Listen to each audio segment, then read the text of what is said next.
Hello. Yes, good afternoon, guys.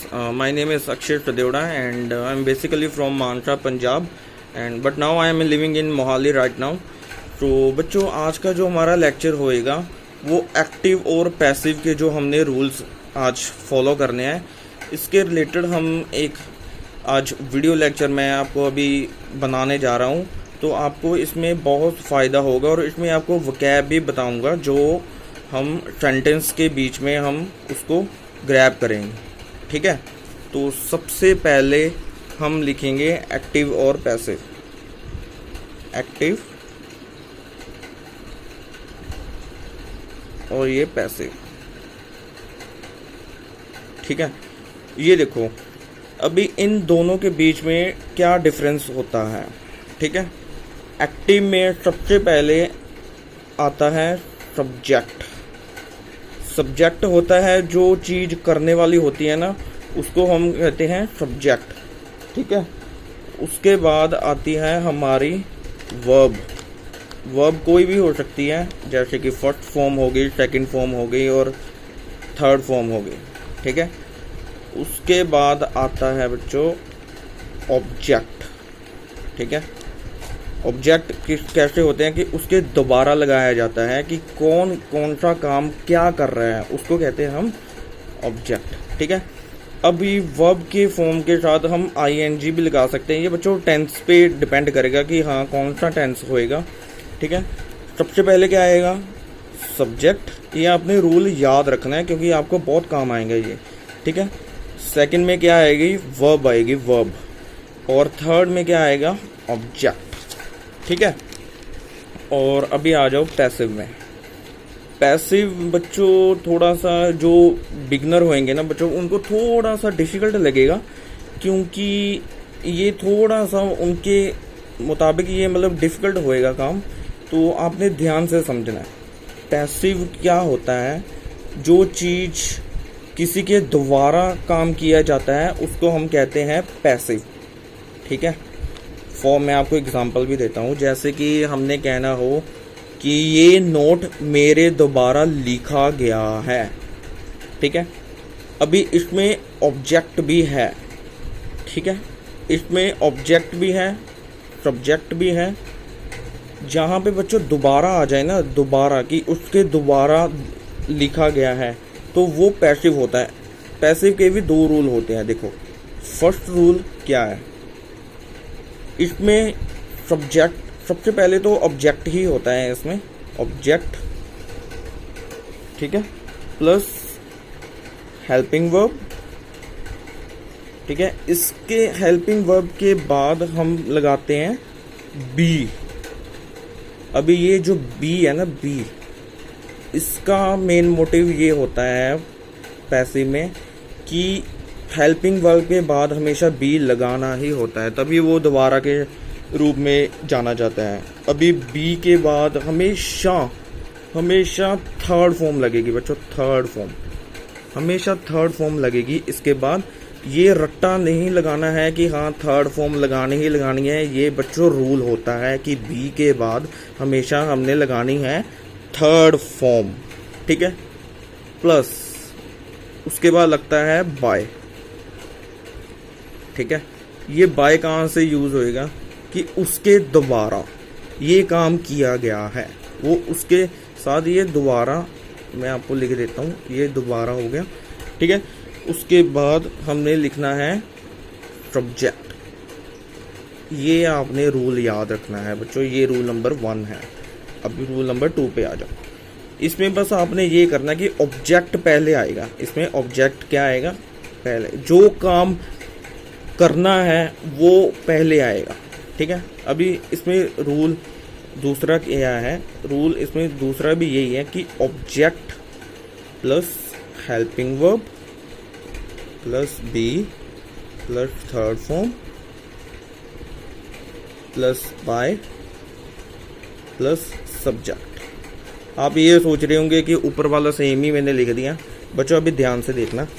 ठीक है, अब मेरी बात ध्यान से सुनना। ये वाला जो ऑब्जेक्ट है ना, ये वाला जो ऑब्जेक्ट है, ये डिपेंड करेगा बच्चों कि हमने काम कौन सा किया है। इसमें सब्जेक्ट भी पहले आ जाता है, पैसिव में सब्जेक्ट भी पहले आ जाता है। मैं आपको अभी बताऊंगा, अभी एग्जाम्पल के साथ मैं आपको अभी बताने जा रहा हूँ। जैसे कि मैं आपको बताता हूँ, जो हमारा फर्स्ट सेंटेंस है, सख्त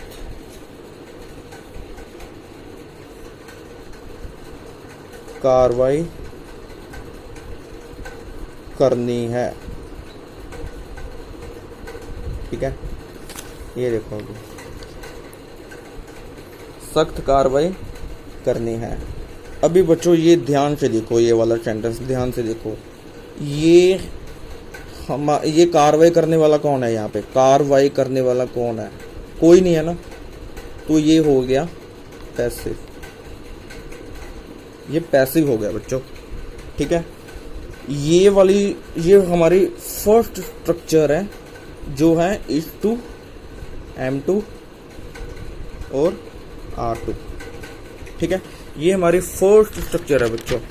ये स्ट्रक्चर किसी ने सुनी भी होगी, और मुझे लगता है कि काफ़ी बच्चों ने सुनी होगी, क्योंकि ये सिंपल स्ट्रक्चर है। अभी सख्त कार्रवाई की जो इंग्लिश होती है, ठीक है, वो सभी को पता है कि स्ट्रिक्ट एक्शन, ये होती है स्ट्रिक्ट एक्शन। अभी स्ट्रिक्ट एक्शन को हम और भी क्या कह सकते हैं? Stern action, STERN। ठीक है, स्ट्रिक्ट एक्शन को और हम क्या कह सकते हैं? Stern action. अभी यहाँ पे मैं दोबारा रूल लिख देता हूँ, देखो, object plus helping verb plus be plus third form, एक minute, plus third form plus by plus subject. अभी ये रूल अपने ध्यान में रखना है। ये देखो, अभी ऑब्जेक्ट इसमें क्या है, क्या करना है? सख्त कार्रवाई करनी है। ठीक है, ये जो कार्रवाई है ना, ये कार्रवाई, ये हमने अभी रूल पढ़ा कि ऑब्जेक्ट पहले आएगा। अभी यहाँ पे आएगा और स्टर्न एक्शन, और स्टर्न एक्शन, देखो ये हो गया ऑब्जेक्ट, हो गया ना ऑब्जेक्ट। अभी इसके बाद हेल्पिंग वर्ब लगेगी बच्चों, helping verb. Stern action is to be, यहाँ पे बी आएगा बच्चों। ये देखो, हमने यहाँ पे रूल पढ़ा था ना कि हाँ, हेल्पिंग वर्ब के बाद हमेशा बी लगता है। और stern action is to be, be के बाद सीधा थर्ड फॉर्म लगानी है बेटे। टेक की थर्ड फॉर्म क्या होती है? टेकन। देखो अभी पूरा सेंटेंस देखो, और stern action is to be taken. ठीक है, अभी इसका एक्टिव कैसे बनेगा? एक्टिव भी बता देता हूँ आपको। ठीक है, उसने सख्त कार्रवाई करनी है।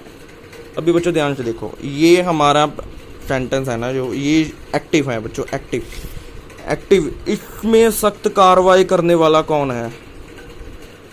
है ना? ये वाला है, ये है, ये देखो, ये है। उसने सख्त कार्रवाई करनी है। देखो, he is to take stern action.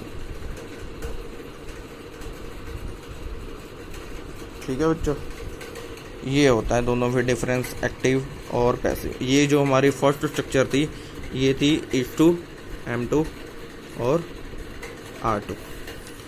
ठीक है बच्चों, ये है, ये आप नोट कर लीजिए। ठीक है, देखो बच्चों, मैं अभी आपको लेक्चर पढ़ा रहा हूँ, वो हिंदी में पढ़ा रहा हूँ, लेकिन एंड फॉर सॉरी, मुझे हिंदी लिखनी कम आती है, तो इसलिए मैं पंजाबी में सेंटेंसेस आपको बनाने जा रहा हूँ। ठीक है, तो हमने अभी रूल पढ़ा एक्टिव और पैसिव के बीच में, और हमने एक स्ट्रक्चर भी सीखी है, वो एक्टिव के थ्रू भी सीख ली और हमने पैसिव के थ्रू भी सीख ली है। ठीक है, अभी एक सेंटेंस और लेता हूँ मैं। ठीक है, ये देखो, यहाँ पे आ जाओ, देखो, नवी हवेली खरीदनी है। ठीक है, अभी ये ना ध्यान से देखो, नवी हवेली खरीदनी है। ठीक है, इस सेंटेंस में हवेली खरीदने वाला कौन है? इस सेंटेंस में हवेली खरीदने वाला कौन है? कोई भी नहीं है ना। तो जिस सेंटेंस में खरीदने वाला भी कोई नहीं है, खरीदने वाला कोई नहीं है, वो हमेशा सेंटेंस होता है पैसिव।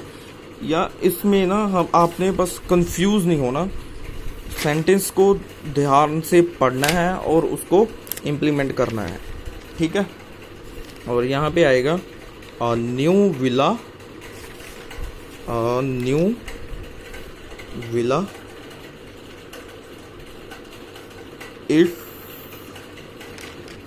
To be bot.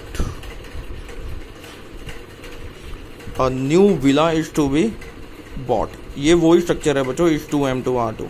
ठीक है, चलो जी, हमने एक आज स्ट्रक्चर सीखी, is to M2 और R2, और हमने सीखा कि एक्टिव क्या होता है और पैसिव क्या होता है। ठीक है, अभी मैं आपको सेंटेंसेस ही करवाऊंगा। अभी सेकंड स्ट्रक्चर पे आ जाओ आप। सेकंड स्ट्रक्चर क्या है? वो है हैज़ टू हैव टू। देखो, अभी ये कहाँ पे लगता है? हैज़ टू हैव टू हमेशा लगता है जो मजबूरी वाले सेंटेंसेस होते हैं ना, मजबूरी वाले, जैसे कि मजबूरी में विच यूज होंदे हैं। ठीक है, फॉर एग्जाम्पल, जैसे कि ये इसमें भी हम एक्टिव और पैसिव दोनों करेंगे बच्चों। मैं आपको पैरेलल ही लेके चलूँगा, ऐसा नहीं है कि पहले मैं एक्टिव करवाऊँगा फिर मैं पैसिव कराऊँगा, पैरेलल चलेंगे हम। ठीक है, जैसे अभी एक सेंटेंस लगा लो हैज़ टू और हैव टू के बीच में कि सानू कई चीज़ां ध्यान विच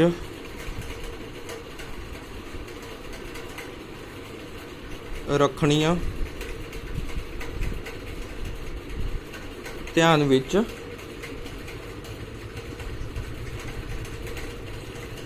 विच ये कैसे भी लगा लो, सानू कई चीज़ां ध्यान विच रखनियां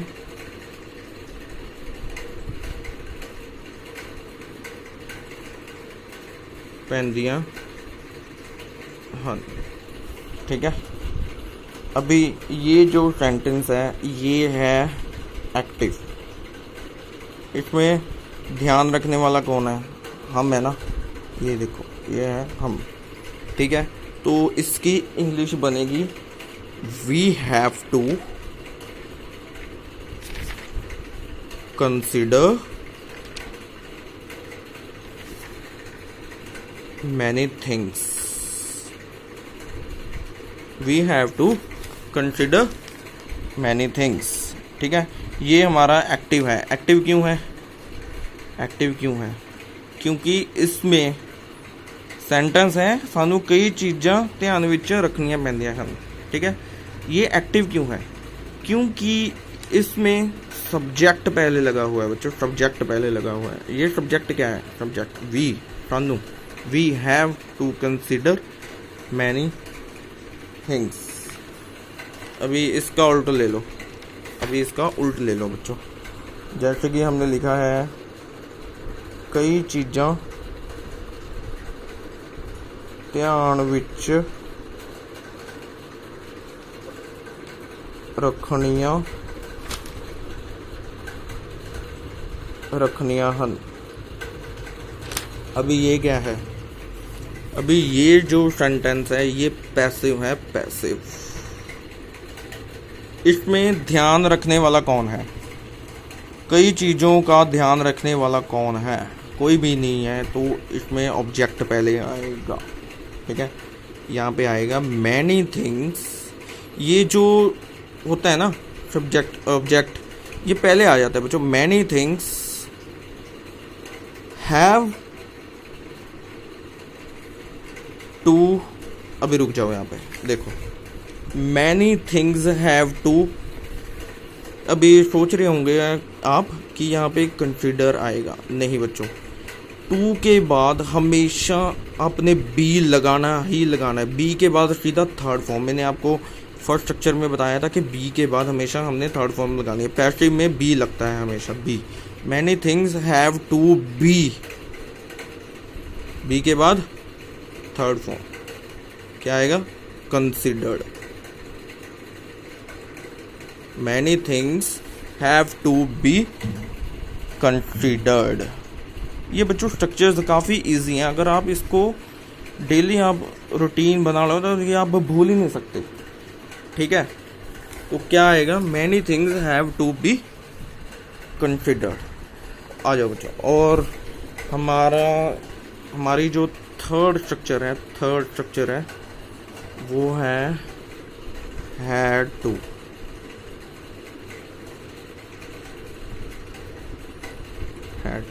ये फॉर एग्जांपल हमने जैसे कहना हो कैसे यूज़ होगा मैं आपको बताता हूँ। जैसे कि मैनू जाना पिया।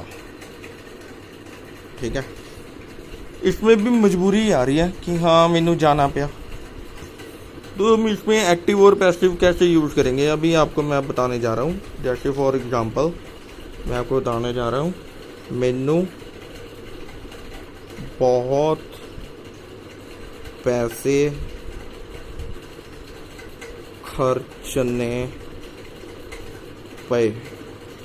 ठीक है, अभी ये जो सेंटेंस है ये बच्चों साफ साफ पता चल रहा है कि ये एक्टिव है। पैसे कौन खर्च रहा है इसमें, मैं खर्च रहा हूँ ना। ये देखो, मैनू, मैं बहुत पैसे खर्चने पे, बहुत पैसे खर्चने पे, मैनू बहुत पैसे खर्चने पे। यहाँ पे आएगा I had to spend lot of money. ठीक है बच्चों, ये है हमारा active sentence, I had to spend a lot of money. ठीक है, इसमें आ क्यों आया, इसमें आ इसलिए आया क्योंकि ये लॉट ऑफ मनी के साथ हमेशा आ लगता है, क्योंकि ये इसलिए है अगर हमने कहना हो कि I had to spend lot of money, ये सेंटेंस बिल्कुल रॉन्ग है। अ इसलिए आया क्योंकि ये पर्टिकुलर चीज़ को डिफाइन करता है, उसमें हम अ लगाएंगे, अ lot of money.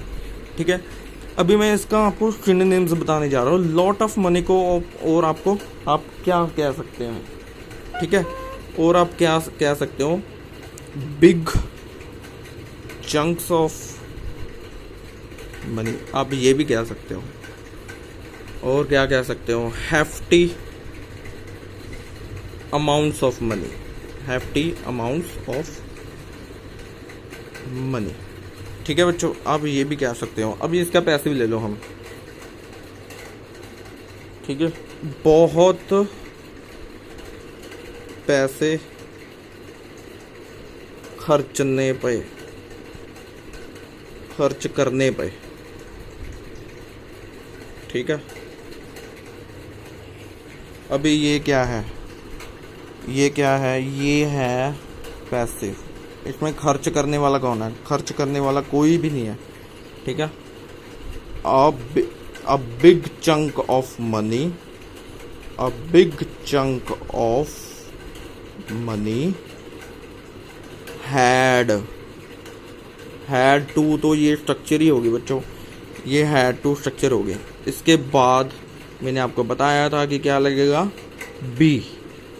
A lot of money या a big chunk of money had to be के बाद हमेशा याद रखनी है आपने, थर्ड फॉर्म लगानी है। तो स्पेंट की थर्ड फॉर्म क्या आएगी, spent. A big chunk of money had to be spent. ठीक है बच्चों, ये बच्चों हमने 3 स्ट्रक्चर्स आज हमने सीखी हैं। ठीक है, अभी आप एक बार दोबारा देख लो कि हाँ, सबसे पहले मैं आपको रिकॉल करा देता हूँ। हमने सीखा एक्टिव और पैसिव, इस दोनों में क्या डिफरेंस है। और सबसे पहले हमने स्ट्रक्चर की is2, am2 और r2। ठीक है, उसके बाद हमने ये सीखा कि हाँ, इसके बाद हमने सीखा हैज टू और हैव टू। इसमें मैंने अब बच्चों आपको दोनों चीज़ें करवा दी आज। हमने एक्टिव भी करवा दिया, हमने पैसिव भी करवा दिया, और हमने 3 स्ट्रक्चर्स भी करा दी। तो ये जो तीनों चीज़ें हैं ना, और एक्टिव और पैसिव, ये आपको बच्चों बहुत काम आएगी। ये मतलब आने वाले टाइम पे बहुत काम आएगी। तो ये जो तीनों चीज़ें हैं, ये आपने इनको दोनों रूल्स को फॉलो करना है, और घर बैठे आप सेंटेंसेस बना के देखने हैं, 5-5, 6-6 खुद बना लेना। तो आज जो मैंने जो वोकैब सिखाई है, वो मैंने सिखाई है कि अगर हमने ज़्यादा पैसे खर्चने हो तो हम क्या क्या कह सकते हैं। तो बिग चंक्स ऑफ मनी कह सकते हैं, हेफ्टी अमाउंट्स ऑफ मनी कह सकते हैं, और हमने पीछे क्या पढ़ा था, स्ट्रिक्ट एक्शन को हमने क्या बोला था, स्टर्न एक्शन पढ़ा था, STERN, स्टर्न एक्शन। ठीक है बच्चों, तो ये था हमारा आज का दूसरा लेक्चर एक्टिव और पैसिव के रिलेटेड, और 3 जो हमने स्ट्रक्चर सीखी वो बिल्कुल नो डाउट कि हाँ, शुरू में ये काम आपको डिफ़िकल्ट लगेगा, but it's not a difficult thing. ठीक है, कोई भी चीज़ डिफ़िकल्ट नहीं होती अगर हम उसको ध्यान से पढ़ें। ठीक है बच्चों, चलो ये तो हम मिलेंगे अभी नेक्स्ट वीकेंड। और हाँ, मैं आपको एक बात और बता दूं कि मैं ना ये वीकेंड्स पे ही आपके लिए लेक्चर्स बनाया करूँगा, क्योंकि बिकॉज मंडे टू फ्राइडे मैं मतलब काफ़ी बिजी होता हूँ अपनी जॉब में। ठीक है, तो ये जो चीज़ें होंगी ये आपको मैं हमेशा सिखाता रहूँगा। और हाँ, कॉल मैं आपको नंबर अपना व्हाट्सएप नंबर सेंड कर दूँगा, तो कॉल आप मुझे कभी भी कर सकते हो। ठीक है, इट्स योर विश कि आपने मुझे कब कॉल करनी है कब नहीं। ठीक है, तो ये हमने 3 चीज़ जो सीखी हैं, ये बहुत ही यूज़फुल है और बिल्कुल डिफरेंट है। और मैंने ये नहीं बताया कि हाँ, present continuous, past continuous, future continuous, ये तो सभी को आता ही आता है। ये जो स्ट्रक्चर्स है ना, ये किसी किसी को ही आती होती है बच्चों। ठीक है, चलो जी, thank you so much and enjoy your day, happy Sunday. Okay.